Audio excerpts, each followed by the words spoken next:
શું કરો છો તમે? કચરું વાળું છું. તમારાથી કામ થતું નથી ને તમે કચરું વાળો છો.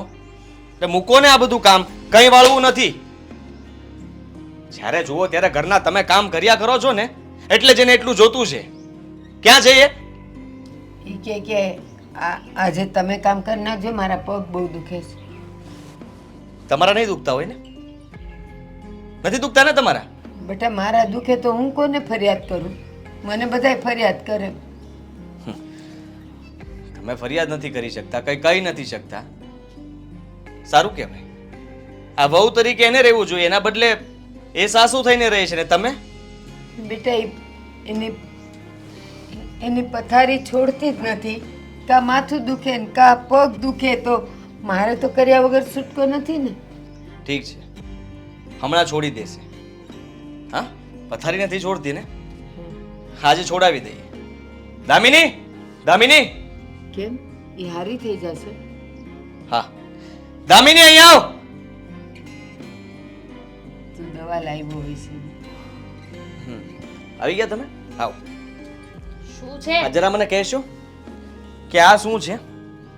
સાવણી છે, દેખાતું નથી. હા, લ્યો, સાફ સફાઈ કરો. હું શું કામ કરું? કેમ? તું શું કામ કરે એટલે? ઘરના કામ તું ના કરી શકે? નહીં, કારણ કે મારી તમારા મમ્મી સાથે વાત થઈ ગઈ છે.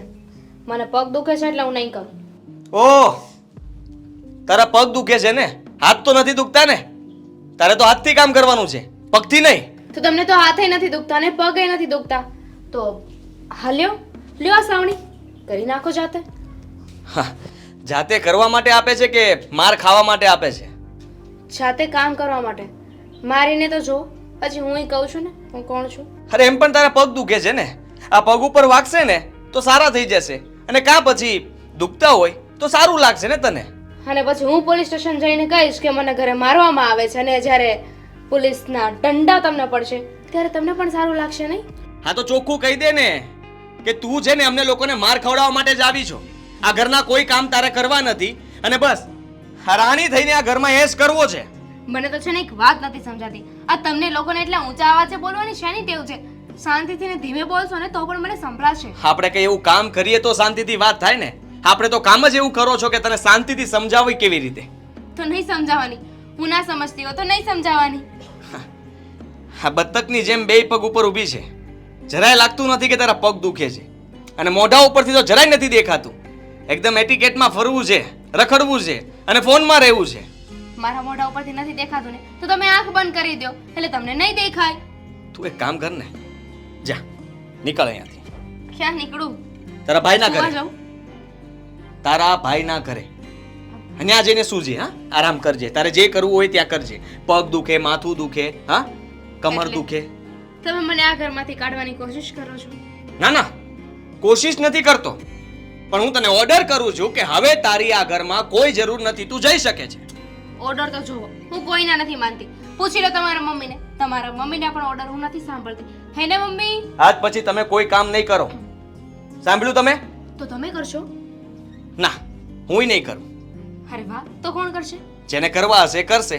અને તું તો આ ઘરમાં નથી એટલે તારે ક્યાં ઉપાધિ છે કે ઘરના કામ કોણ કરશે? તમને શું લાગે છે તમે મને એમ કહેશો અને હું ઘરની બહાર જતી રહીશ? ના ના, તું જતી નહીં રે, પણ હું છે ને આ તારી ડોકી મરડીને તને બહાર કાઢીશ. એની જરૂર નહીં પડે ને. શું કામ હું ખુદની બેઇજ્જતી કરાવીને જાઉં? હું પ્રેમથી જતી રહીશ. હા, તો હું જોતી હતી, તમને બીજો મોકો આપતી હતી કે કદાચ તમે તમારું સેન્ટેન્સ ચેન્જ કરવા માંગતા હોય તો. એટલો પણ ગાંડો નથી થઈ ગયો કે કોઈ જતું હોય ને હું રોકું, અને ખાસ કરીને તને ભૂલમાં પણ ના રોકું. આ ઘરમાં ક્યારેય પાછી ન આવતી. બસ. એટલે તમે મને પરમનન્ટ કાઢી રહ્યા છો?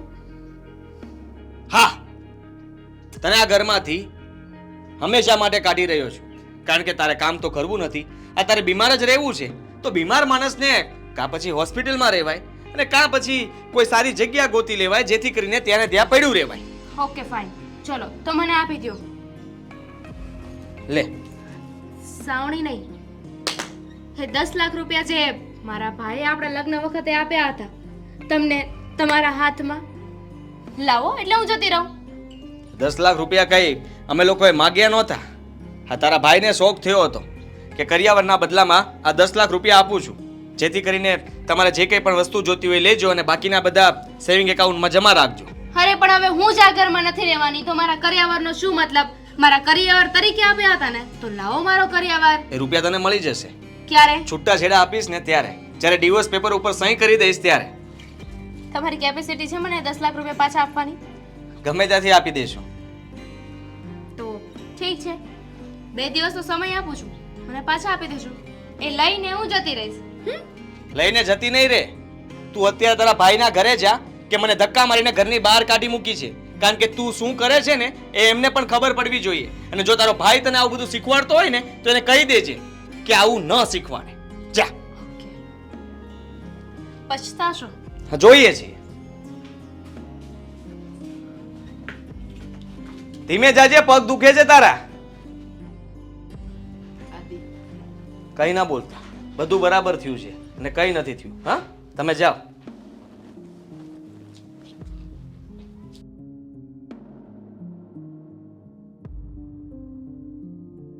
આ મને એ નથી સમજ પડતી કે આ તમારી બેન એના સાસરે જઈને આવું શું કામ કરે છે. એના સાસુ કેટલી મોટી ઉંમરના અને એની પાસે ઢહડા કરાવે ઘરના. એના મોઢા ઉપરથી જોતા જ મને એવું લાગતું હતું કે આ ભારતીબેન કંઈ બોલી નથી શકતા, પણ એના મનમાં કંઈને ઘણું કહેવું છે મને. માણસના ચહેરા પરથી જ ખબર પડી જાય કે એ માણસ કેટલો દુઃખી ને કેટલું સુખી છે.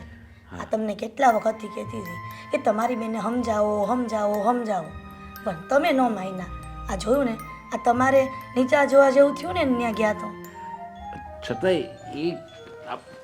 છતાંય દામિની કોઈને બોલવાય નહોતી દીધી. આદિ કંઈક કહેવા જતા હતા તો એણે એને અંદરની રૂમમાં લઈ ગયા, ચાલો મારે કામ છે એમ કરીને એને ત્યાંથી ઉપાડી દીધી, ત્યાંથી ઉઠાવી લીધા એણે. મને લાગે છે કે આદિભાઈ સત્ય હકીકત કહેવા જતા હતા પણ બોલવા ન દીધા. હવે એ શું સત્ય હકીકત કહેવાના? દામિની તું વાહ, અહીંયા હું તમને એ લોકો બહુ સારા લાગે છે ને તો આજે તમને પણ એમની સત્ય હકીકત ખબર પડી જ જાય. હા તો કહી દો ને. આદિભાઈ ન કહી શક્યા તો તમે કહી દો.